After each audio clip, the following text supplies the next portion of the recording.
Lorsqu'on conduit des politiques de lutte contre le changement climatique, être à l'écoute de la recherche scientifique est essentiel. Et j'accueille un climatologue prix Nobel avec le GIEC en 2007 qui a vice-présidé cette instance. J'accueille Jean Jouzel. Cher Jean Jouzel, merci d'être avec nous ce matin pour nous parler de notre projet du GIEC Paris et de l'importance des liens entre le monde scientifique, le monde politique et le monde politique sur le climat. Bonjour, bonjour à tous et à toutes. Bonjour Monsieur Rebsamen, bonjour Dan, bonjour. Et oui, effectivement, merci Dan de m'avoir introduit. Je suis ici, je crois, au titre de la communauté scientifique au sens large. Et je pense qu'il est intéressant de redire quelques chiffres, même s'ils ont été largement évoqués depuis ce matin. Cette réalité du réchauffement climatique, les 6 dernières années vont être les plus chaudes que nous ayons connues depuis 150 ans, avec cette spécificité que 2020 est une année sans phénomène El Niño, et ce sera très proche d'une année record.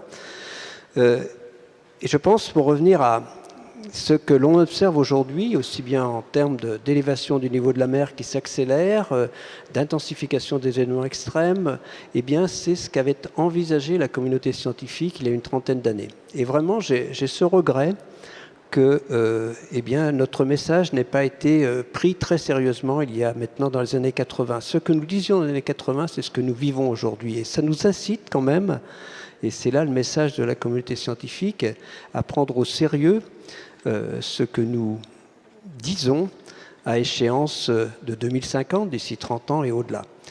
Alors, ce que nous disons, par exemple, pour répondre à cette invitation de parler des villes en particulier, ce vient d'être dit par le maire d'Heidelberg. 3 milliards, enfin, quelques chiffres là aussi, 3 milliards d'habitants au niveau planétaire dans des villes, dans des métropoles, un peu plus aujourd'hui, mais ça va doubler d'ici 2050. Et quand on regarde cet objectif de neutralité carbone en 2050, on voit bien que les villes vont être au premier plan. Donc ça, c'est important. Il y a un chiffre qui moi, disons, si on continue, si ces villes sont construites de la même façon que celles que nous construisons aujourd'hui, au point de vue des matériaux, par exemple, eh bien, rien que cette construction nous donne 1,5 degré supplémentaire.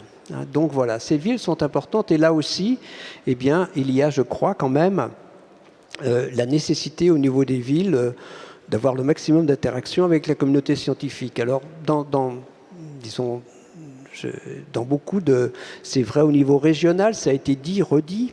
Effectivement, le niveau régional est important, le niveau des collectivités, François Rebsamen l'a redit, à juste titre, le niveau des métropoles l'est, et d'ailleurs se met en place disons, une dynamique de création de GIEC régionaux. C'est vrai au niveau de... Bon, je souhaite saluer mon collègue Hervé Le Treut au niveau de Nouvelle-Aquitaine. D'autres se sont mis en place.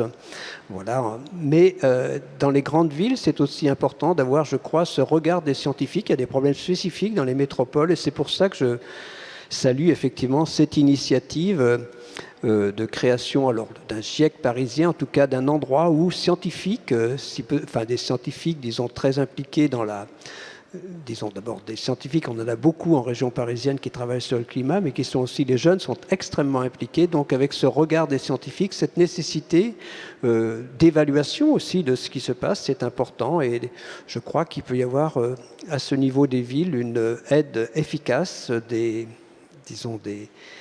notre communauté scientifique par rapport à tout ce qui se passe dans les villes. Et c'est bien ça l'objectif, je crois, Dan, de cette mise sur pied d'un GIEC parisien.